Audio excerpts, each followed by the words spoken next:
for there is no brotherhood without unity. So I would like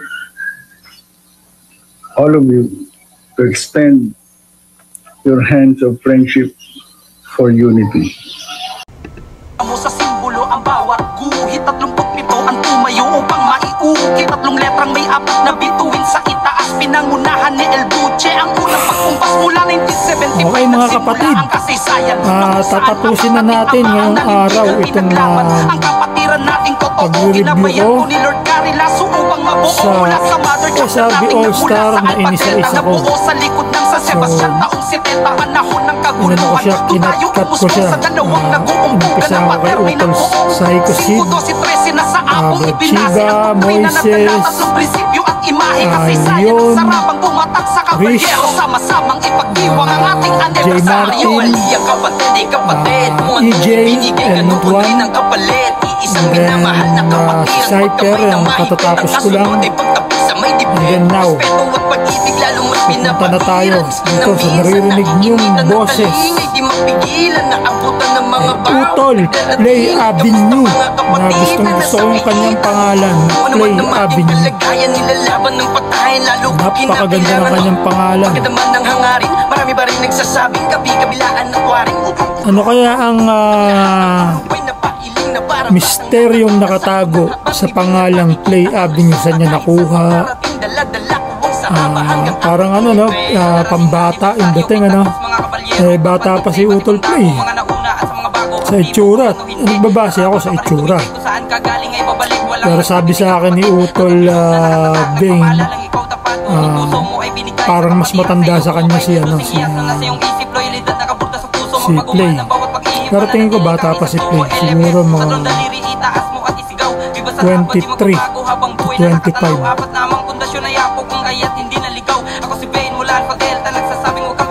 Okay, so ipapatay ko na to para maumpisahan na natin ang ating gagawin. So shout out sa chapter ni Utol Play, sa Beta Epsilon, kila Brad Jacob Cocadis, Brad Jared, Brad Bong Ermitanyo, si Sis, nakalimutan ko yung pangalan ni Sis. Ang tagal na kasi. Ang tagal ko nang di nakausap si Sis. Siguro may mga lampas 6 years or 7 years or 8 years. Sino pa ba mga nandyan? Sila Brad Sauro na aking ka-chapter at ang kanyang misis na si Sis Rai Minowa ba? Minowa. Napakaganda sis si Brad Sauro, gwaping naman yan. Misteso, ayan, puti yan. Misteso, tas ano yan, malaki katawan, maalaga sa katawan yan, si Utol Sauro. Ano yan, ang bait sa akin yan ni Utol Sauro. Hindi kami nagkaroon ng any problem yan ni Utol Sauro. Talagang gusto nga niyan yung pupunta ako dyan sa Beta Epsilon, inuman. Kaso talagang ako, hindi na ako ganong nainom. Lalo na ngayon.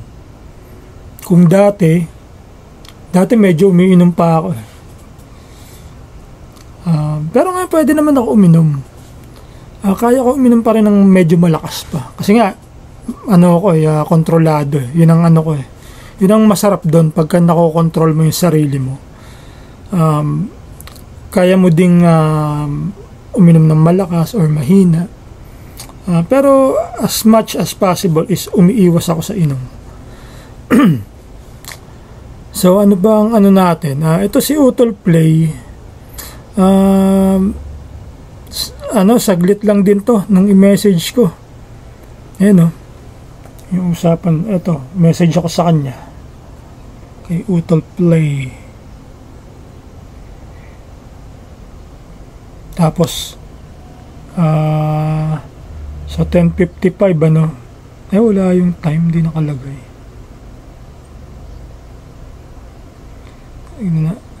Ayun, 10:55 ako nag-message, 10:56 1 minuto lang sagot si Utol Play. So very active siya sa Facebook, ibig sabihin, di ba? Ibig sabihin, lagi siyang naka-online. Sabi ko, Utol, ang lupit din ng pasok mo. Yung kanyang entrada. Kumbaga, di ba? After ni Cypher, entrada na siya, biglang gumagana, nagbabounce eh. Galing eh. Tapos sabi niya, "Good morning po Kuya Brad, maraming salamat po sa paggawa ng mga video para sa SRB." So nagustuhan din nila, lahat sila, nagustuhan nila. LFS po, tas Kamayan, Flor de Lis, like ako. Sana makachill ka po namin sa susunod. Ingat po lagi. Ang sagot ko sa kanya dun sa una niyang message sa "Good morning Kuya Brad, maraming salamat." Sabi ko, i-enjoy natin ang pagiging saraba. Tas sana makachill ka po namin sa susunod. Sagot ko, sa 50th. Maybe next year, who knows, di ba? Maybe next year and sa 50th.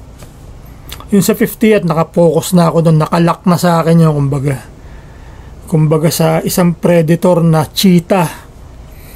Diyan, nakalock na sa akin yung hahabulin ko, nakakainin ko. Yan yung mga tamang Discovery Channel, National Geographic. So okay, let's start. At tayo ay naka 6 minutes na agad. Kasi syempre, ano nga ito? Itong ginagawa ko is review, komentaryo, at kwentuhan. So, sa umpisa, syempre, kwentuhan muna bago tayo mag-umpisa. Yan ang ating, kumbaga, first gear. Kumbaga sa kotse. Nasa primera tayo. And then, segunda. Ngayon, ito, tercera na tayo. Umpisahan na natin eh. Medyo may speed na. Let's go! Tayo mali ang kapatid, kapatid. Kung anong ibinigay, ganoon rin ang kapalit. Iisang minamahal na kapatiran tuloy na natin. Nang mahigpit ang kasunod ay pagtapos sa may dibdib. Respeto. Galing.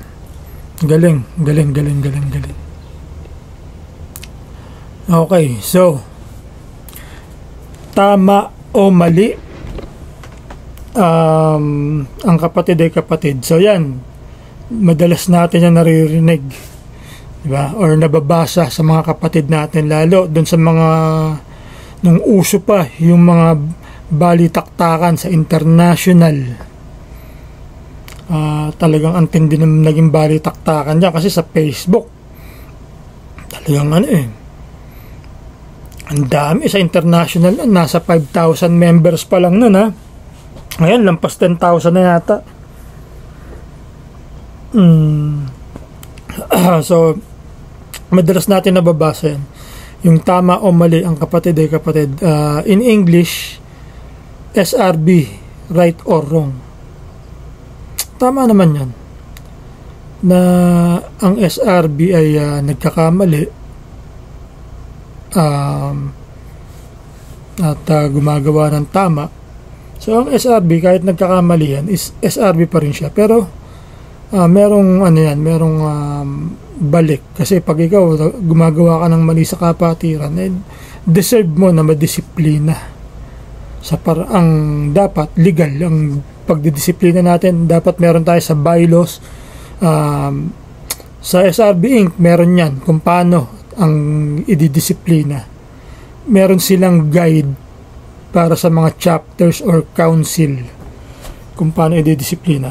Hindi ko muna babanggitin, that will be a different topic, pero ano muna ngayon, kasi ang ating bylaws is due for some amendments kasi nga maraming naganap after the last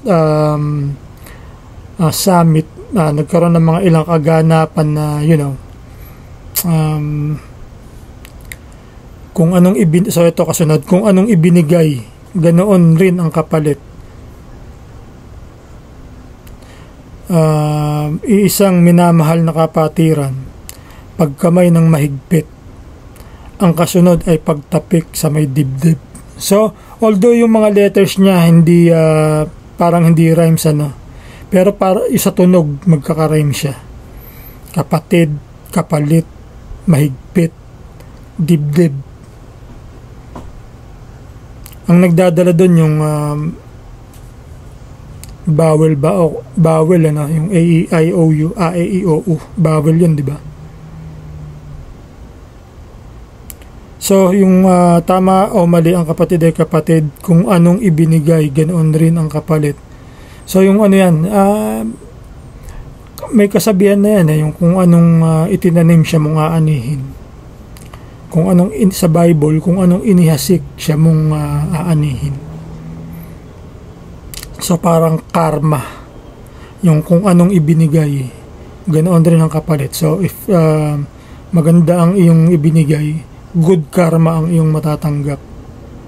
Pagka masama ang iyong ginawa sa kapatid o sa tao, bad karma naman. Pero ako hindi ako naniniwala kasi sa karma, kasi ang ibig sabihin talaga ng karma is yung parang reincarnation. Sa Indian, ano yan Indian, sa mga Bombay, sa India, yung salitang karma, parang reincarnation yan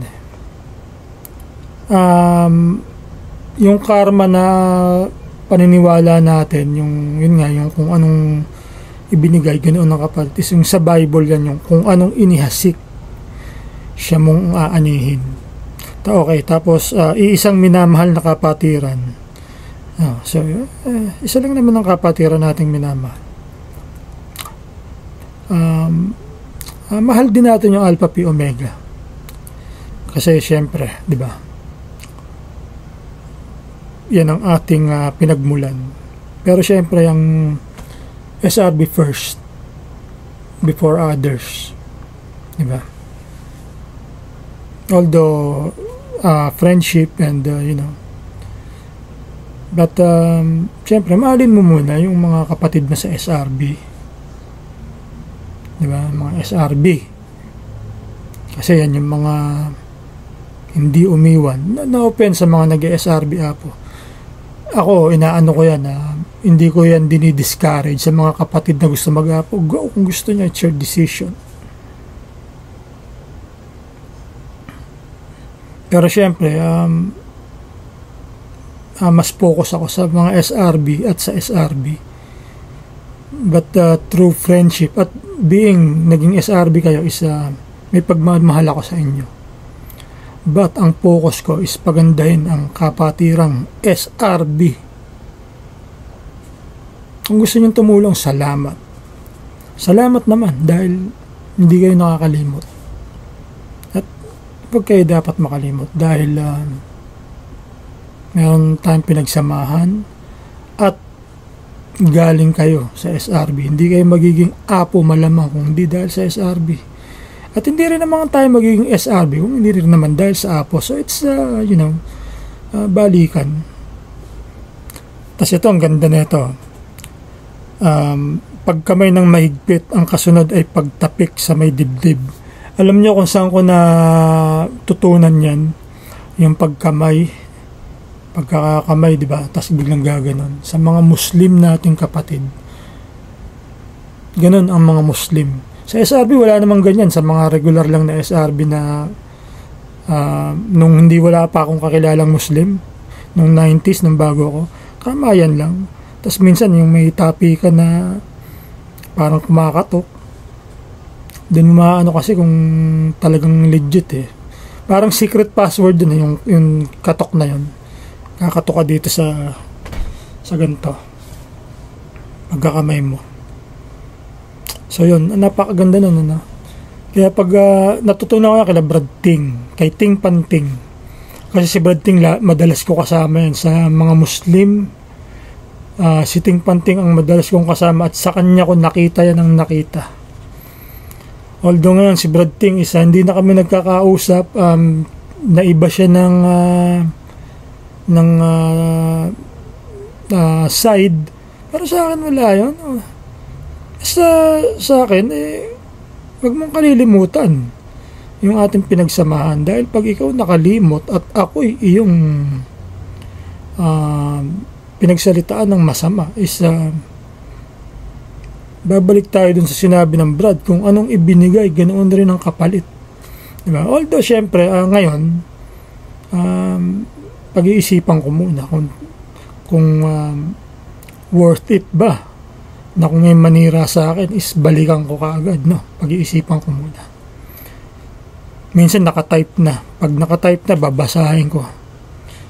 Pag naisip ko, minsan ganun ako pagka magre-reply ako. Hindi ako basta-basta magre-reply agad. Unless sigurado ako sa i-reply ko na maganda. Wow, 15 minutes agad. Pag-ibig lalong mas pinapairal, miskin na minsan naiinitan ng kalingay, di mapigilan, naabutan ng mga bawat nagdaratingan. Kamusta mga kapatid na nasakitan? Respeto at pag-ibig lalong mas pinapairal, miskin na minsan naiinitan, ang kalingay di mapigilan. So dun muna, mahaba masyado pag tinuloy-tuloy ko. So ito munang dalawang sentence ba to? Respeto at pag-ibig lalong mas pinapairal. So mas lalo nating pinapractice. Pag sinabing pinapairal, mas lalo natin siyang ginagampanan, pinapractice yung respeto at pag-ibig sa kapatid. Kasi nga sabi ng Brad, di ba, tama o mali ang kapatid ay kapatid. So pinapairal niya. Yun ang kanyang pinapairal. Kaya yun ang kanyang pambungad. So pag yun ang pambungad mo, ibig sabihin yun ang focus ng ng subject mo. Miskin na minsan naiinitan ang kalingay, di ba? Kasi pag mainit, di ba, parang hindi ka komportable. Ganun ka ng ganun. Init. Tubig. Hindi ka mapakali. So ibig sabihin nun, parang kahit na naiinitan, kahit na parang gusto niyang tablahin, siguro, tablahin na sana yung kapatid dahil ginawan siya ng mali. Kaya mainit. Kaya siya naiinitan. Siyempre, di ba, minsan pagka meron tayong naririnig sa, kaya may kausap tayo, parang hindi natin masundan yung sinasabi sa atin ng natin, hindi natin masakyan, di ba? Parang naiinitan tayo, gusto natin umalis. Pero yung kalinga din niya mapigilan dahil sa pagiging SRB, yung lecture natin SRB nga, SRB nga di ba? Gawan mo ng paraan para wag mong pakitaan ng pangit kahit na hindi mo nagugustuhan yung dating sa'yo ng mga salita o kwento niya, yung ganun, yung hangin niya, di ba? Kasi pag sinabing kalinga, yung parang sasamahan mo, di ba? Yung parang sa magulang, di ba? Yung kalinga ng ina, yung kalinga ng ina, yung pag-aalaga. Okay, next. Aabutan or aabutan. Tignan natin. Ang mga bawat nagdaratingan. Aabutan. Siguro aabutan ang mga nagdaratingan. Diba? Aabutan mo ng kamay. Ng hand clasp. Brothers, clasp the hands of brothers. Strong the circle with a toast song. So, aabutan ang mga bawat nagdaratingan. Di ba pag sa service or sa fellowship, mga dumarating, taporo. Kaya pag ako pupunta sa service, ang aga ko. Minsan nga, nauuna pa ako sa nagpa-service, kagaya nung nagpa-service si Brad Jojo, si Brad Golden Axe ng Delta, si Brad Jojo, ano ba apelyido ni Brad Jojo? Pareho kaming taon na 1990, pero tingin ko mas matanda sa akin si Brad Jojo. Obvious naman sa baby face ako. Hindi. Brad Jojo, puta, miss na kita. Brad Jojo. Nakalimutan ko apelyido mo. Kasi nagpa-service yan dun sa simbahan malapit sa bahay niya. Buhay pa si Brad Mar noon. Puta, dun yung time na naalala ko bigla. Andun sila Tupac. Sino pa ba mga nandun ba sila Brad Jess? Tas syempre malalapit sa kanila mga Epsilon, diba? Sila Aris Verderas andun. Doon yung yung nangyari yung hindi doon sa kila Brad Jojo, pero yung time na yun, yung nangyari yung isang unity talk Nandun sila Manny Sapra, Brad Mar. Pero si Brad Mar dumating na sa service, tapos kinakwento na sa akin yung nangyari. Miss ko si Brad Mar, yung kanyang mga kwento, sila Tony Lanot. Pero si Brad Mar, kasi nga si Brad Mar kakwentuhan ko lagi dahil nga magka-chapter kami. Kaya miss ko yan si Brad Mar. Doon yung nangyaring Unity Talk na hindi nasakyan ng NC kasi nagpadala sila ng representative lang, walang desisyon, walang sariling desisyon, hindi sila ready. Dapat pag ikaw representative ka, you represent na andun ka na kung ano yung sabihin mo, yun na yun na yung dapat, hindi yung para kang ginawa lang na na aso, pinadala ka lang doon, wala kang say. So that's just parang story na naisama ko. Ang haba na siguro nito, ilang minutes na ba ito? 20 minutes na. So kumusta mga kapatid na nasa piitan? So sa bandang huli, kinamusta niya, no? Alam nyo, yung mga service sa kulungan, yun sa piitan, isa yan sa pinaka-madrama na pinaka-emosyonal na serbisyo sa kapatiran. Kasi nga yung kapatid natin na mga nakakulong di ba?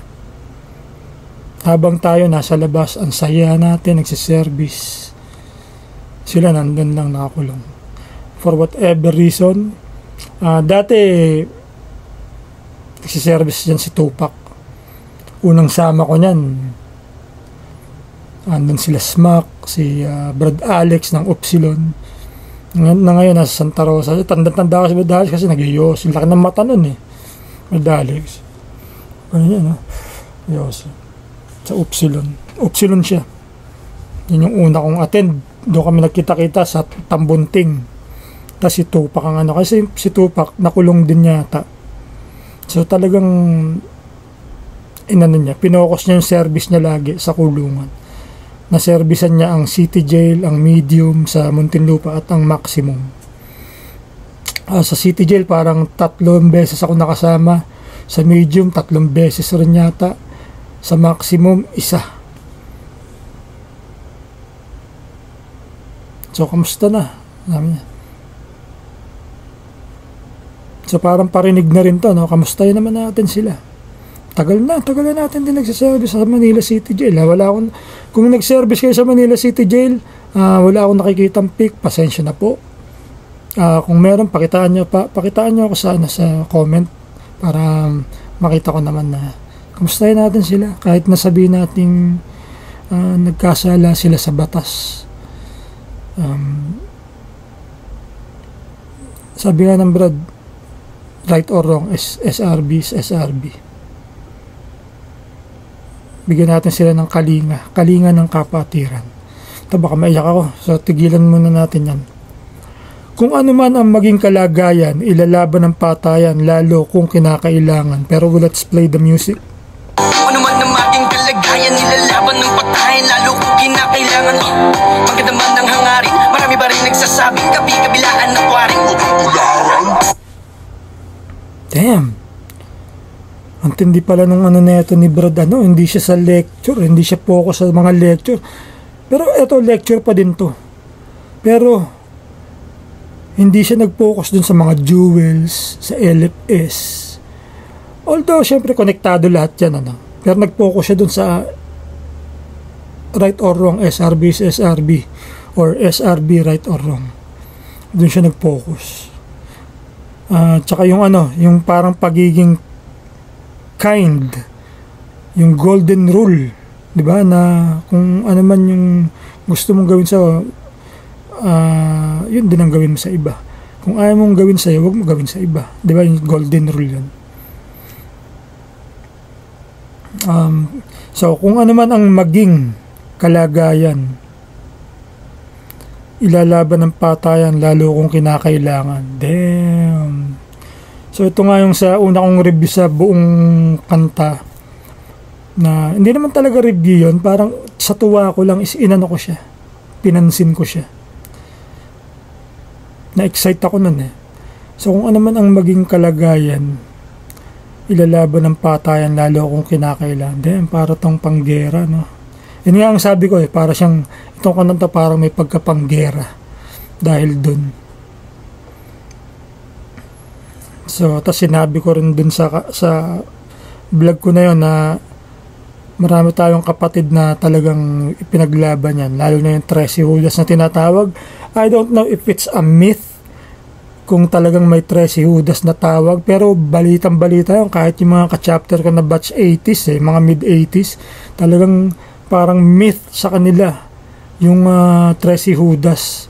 Naririnig nila pero hindi nila kilala kung sino-sino yung mga 13 Judas. Pero nung mga 2008, 2010, nung dumating na Council of Elders, dyan na nakilala na yung mga 13 Judas, kung sino sila, kung saan sila mga naka-chapter. Sila ay mga alpha chapter ng Dangwa at FEU. Yan pala ang mga 13 Judas na tinatawag. Tapos meron sa Alpha Epsilon na si Kuya Joel Amansek at si Bradmar Bautista. Sabi ni Kuya Joel, alam mo ang sekreto namin dyan, yung tinatawag na 13 Judas. Kasi sila parang hindi naman nila tinawag na 13 Judas yung sarili nila eh. Tsaka hindi lang yata sila 13. Parang yun lang ang naging tawag. Siguro parang para matakot yung kalaban. Puta yung 13 Judas, hindi natin alam kung sino. Yun ang sabi ni Kuya Joel Amansek. Tapos biglang sila, yung parang may titira. Maya tatakbo sila. Maya magugulat yung kalaban, meron na namang ibang titira sa kanila na kaya dun daw natakot yung yun ang kwento sa akin ni Kuya Joel. Napakaganda ng kwento sa akin ni Kuya, lalo pag ang nagkwento si Kuya Manny Sipin, si Kuya Indian. Pero let's continue. Shout out sa mga alpha na naging yan ang mga kabalyero na talagang nanguna. Yan ang mga war general, mga warlords na tinatawag. Yan sila Brad Hannibal, tawag ni Brad Indian kay Brad Hannibal, warlord. So si Brad Hannibal ang liit lang din yan, pero yung tindig niyan, taong kilala niyo si Brad Hannibal kung nakasama niyo, ha? Yung tindig, yung mukha ni Brad Hannibal nakaganyan lang, yung ngiting ganito lang. Tapos yung pagtumawa, yung tawa ni Brad Hannibal ang cute eh. Ito nakasama, nakarating ako sa bahay niyan, sa Bohol. Ang ganda ng bahay niya, ang sarap, puta, ibang klase mag-entertain si Brad Hannibal. Puta, pakakainin ka na sobrang sasarap. Gumagastos yan para sa kapatid, para sa SRB. Si Brad Hannibal ang pwedeng may isang buong kwarto, puta, pwede niyang punuin ng display mula kisame at buong pader ng puro SRB paraphernalia at frat shirt at kung ano-anong mga SRB items, merchandise. Brad Hannibal, ibang klase. At madaming nagbibigay sa kanya. Alam niyo kung bakit? Kasi si Brad Hannibal is yun nga eh. Kasi nga si Brad Hannibal, ibang klase mag-entertain ng kapatid dyan. Gumagastos yan. Yung sa tent party dati sa Quezon Avenue, Tetris, hindi, Centris, Tetris tuloy. Yung Tetris, yung laro yun eh. Centris sa Eton. Brad Hannibal. Ang laki ng dinonate niya ron. Ganun kamahal ni Utol Hannibal ng SRB. Kahit wala siya sa Pinas, yung presence niya nandun. Pati nga sa All-Star eh, nakita ko sa credits, Bro Hannibal Quintana. Nagulat ako, wow, sabi ko, Brad Hannibal is involved. Ganun yung ko eh, sa gulat ko, talagang binigyan din ko eh. Tapos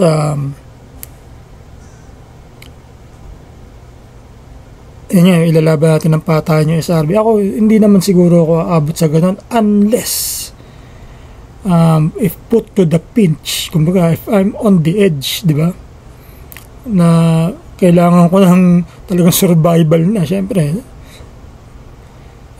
unahan na lang, di ba. Maganda man ang hangarin, marami pa ring nagsasabing kabi-kabilaan at waring huwag raw tularan. So maganda man ang hangarin, marami pa ring nagsasabi.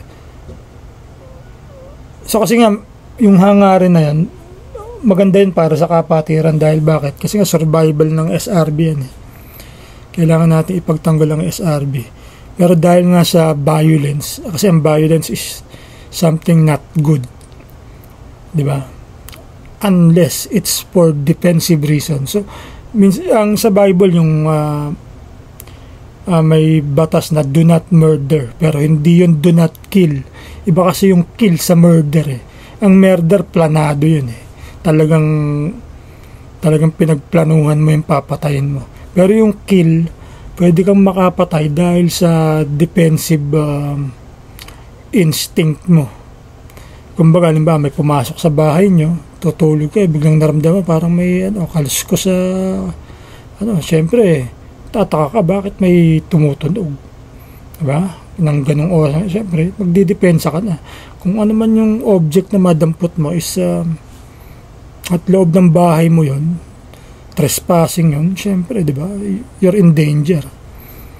Kumbaga sa hayop, yun yung ni Spider-Man, yung spider sense niya, nasisense nila yung danger. Wag raw tularan. So si Brad is wag naman natin ganunin yung mga kapatid natin na nakagawa ng kasalanan sa batas. Yun ang inaano niya. Kaya wag raw tularan. So disagree siya sa mga ganung paniniwala ng iba na masyadong nagmamalinis. We are clean. Yeah, we have to practice cleanliness. It's in our jewel. Pero yung pagmamalinis is not clean. Hindi clean yun, yung nagmamalinis ka, kasi that's pagpapanggap. You have to be yourself, you have to be real. Ika nga ng mga ego eh. You have to keep it real. Keep it real, yo. Ganun ng mga ego eh. Ayaw ng mga ego ng bullshitan. Ayaw nila ng plastikan. Yung mga nagmamalinis, ayaw nila.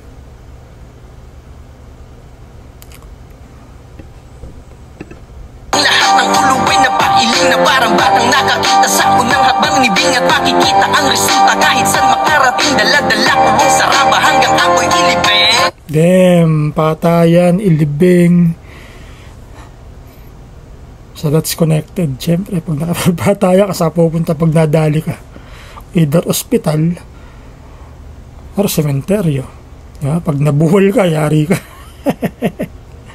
Ibig sabihin ng mabuwal, kumbaga sa puno, nakataya, pag nabuwal ang puno, pak, tumba. Diba?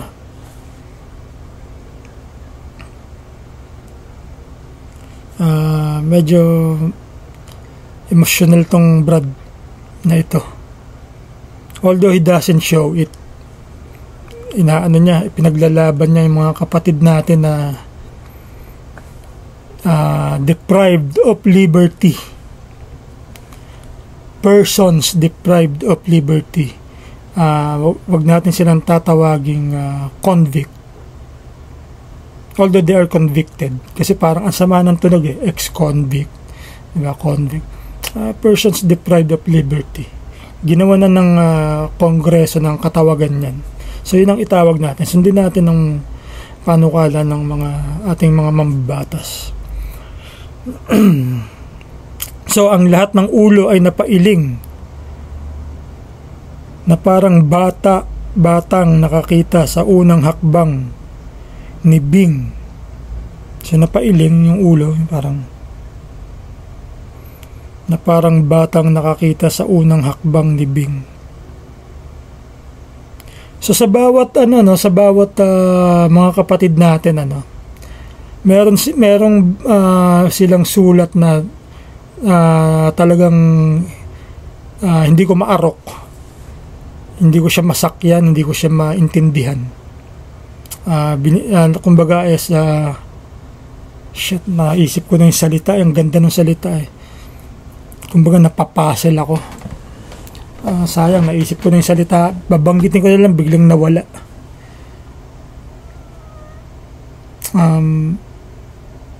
Tol, paliwanag mo nga sa akin yan. Yung na parang batang nakakita sa unang hakbang ni Bing. Okay, so tuloy na natin yung susunod since hindi ko siya baka maaring may pumasok. Wait, shot muna tayo ng water.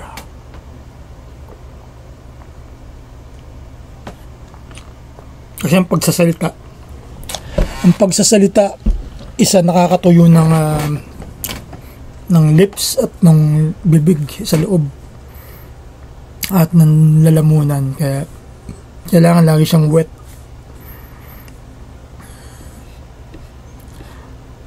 At makikita ang resulta kahit saan makarating. So resulta nung hindi ko maintindihan na part, parang batang nakakita sa unang hakbang ni Bing. At makikita ang resulta kahit saan makarating. So wherever he goes, makikita yung resulta. Daladala ko ang saraba hanggang ako'y ilibing. Daladala niya yung, so SRB forever, SRB for eternity, hanggang walang katapusan, eternity. So even if patay na, SRB pa rin, kaya eternity. Yung pagiging SRB is eternal. Yung katawan natin is hindi. Tayo nililibing, pero yung SRB is no. Hindi siya nalilibing, hindi mo siya maililibing. Pwede mo siyang dalhin, but hindi siya malilibing kasi parang spirit yun eh. Yung pagiging SRB, it's a spirit. It's not an object na nabubulok. So hindi ko na maano yung ibang parts. Again, nakikiusap ako kay Utol Play na please explain mo sa akin yung sa comments, kagaya ng ginawa ni Utol ni Element, may in-explain siya. Si Utol Leon, may in-explain siya sa akin, and naintindihan ko yung kay Utol Leon. Yung kay Utol Element, naintindihan ko rin. Naintindihan ko naman talaga. Parang inaasar lang ako neto. Makulit to si Utol Element eh. Parang nangaasar sa hazing kasi siguro narinig niya anti-hazing ako. Hindi ko naman kinakondem yung mga pinagdaanan natin. Mahal ko yun syempre. Pero since now, I will not practice. Kung ako, halimbawa, magtatayo ng chapter is I will practice anti-hazing. Pero sa lecture ko kayo, patatabain ko ang utak niya. At I'll make sure na mamahalin nyo ang SRB kahit hindi kayo tumanggap ng anumang sakit. Minsan, alam naman natin na ang salita ay mas masakit kaysa sa anumang physical na sakit, di ba? Dahil ang salita is pangmatagalan yan, pumipeklat sa isip eh. At sa puso, lalo pag sa puso tumagos. Ang sakit nun. Diyan nga nagkakagal. Pero yung mga physical na na yan, wala yan. Panandalian na yan. Kahit magpeklat yan, wala yan. Mas importante taniman natin ang ating mga darating na kapatid nito. Ito ang ating itanim sa kanila, at para maging mas maganda ang takbo at ang resulta magiging, kasi tayo mga tayo, dahil lang SRB nun is for war, for handa tayong laban, protektahan natin yung mga SRB na mas marami yung yung mga SRB palaban, kaya mas marami rin mga hindi nakapagtapos dahil sa mga nagkaroon ng mga record sa school, kasi sa school masama imahe ng fraternity noon eh. Ngayon na lang nagbago, pwede na tayo magpa-accredit sa mga school dahil we are registered in the government. Kasi pagka-rehistrado ka sa gobyerno, meaning you are legit, you are clean. You are clean. Tingnan yung mga bahala na gang yan ba mai-register sa SEC unless magkaroon sila ng pagbabago sa kanilang pamamaraan o batas, magkaroon sila ng bylaws, diba? Kasi mga prison gang yan patayan ng patayan yan diba? Tsaka mga kaso yan, hold up, snatching, diba? Sa atin hindi, we are fraternity. So, ito pinakamahaba akong vlog. Kasi nga, I'm almost done. Susunod na si Utol Vane, si Marvin D, ang ating Ilocanong kapatid from Cagayan Valley. Shit, ang sarap pakinggan, Cagayan. Ang sarap pumunta dyan. Nandyan yung isa kong pamangkin, nakatira dyan. Mag-asawa silang, pulis yung asawa niyang babae.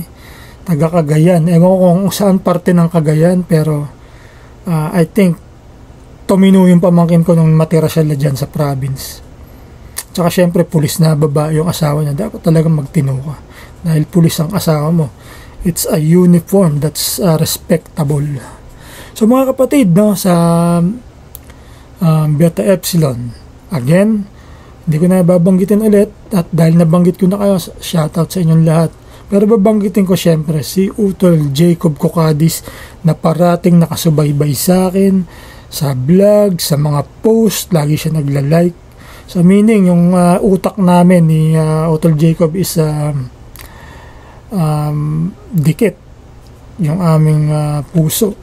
Ibig sabihin, nagugustuhan niya yung mga ginagawa ko. Ibig sabihin, ginagawa niya rin yun dahil ginagawa niya rin yun. Kaya niya nagugustuhan yung ginagawa ko dahil nakaka-relate siya. So okay, paalam mga kapatid. At ang airmat ko ay tumatawag na. So bye bye.